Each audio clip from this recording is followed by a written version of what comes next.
ST महामंडळाच्या 22 अधिकाऱ्यांना ठरवलं बेजबाबदार, 3 कोटींची भरपाई कोण करणार? नमस्कार, आज आपण बघणार आहोत एक मोठा खुलासा जो एसटी महामंडळाच्या व्यवस्थापनावर प्रश्न उपस्थित करतो।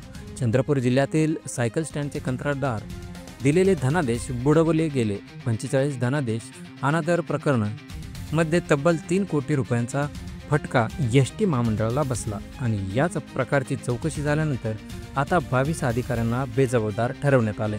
एसटी महामंडळाचे आर्थिक नुकसान थांबवण्याऐवजी काही अधिकारी मात्र दुर्लक्ष करत राहिले आहेत। हे धनादेश थेट कोर्टाकडून अनादरित ठरवण्यात आले आहेत आणि त्यामुळे एसटीच्या तिजोरीत तब्बल 3 कोटी रुपयांचा बोजा पडला आहे।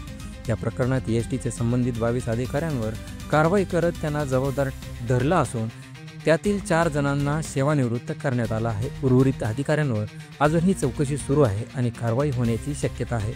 एसटी महामंडळाच्या महसूल विभागाने आणि कायदेशीर विभागाने हा अहवाल दिला असून यात स्पष्ट नमूद करण्यात आलं आहे की संबंधित अधिकाऱ्यांनी वेळेत आणि योग्य ती खबरदारी घेतली असती तर महामंडळाचं इतकं मोठं नुकसान टळू शकलं असतं।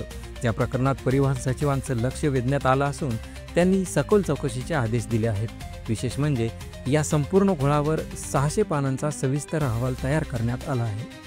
या अहवालात दोषी अधिकाऱ्यांची नावे, त्यांच्या भूमिका, आर्थिक नुकसानीचे पुरावे दिले गेले आहेत। तर मित्रांनो, एसटी सारख्या लोकसेवा देणाऱ्या संस्थेमध्ये जर अशा प्रकारे आर्थिक नुकसान आणि बेपर्वाह होणार असेल तर सर्वसामान्य प्रवासी आणि कर्मचाऱ्यांचं काय?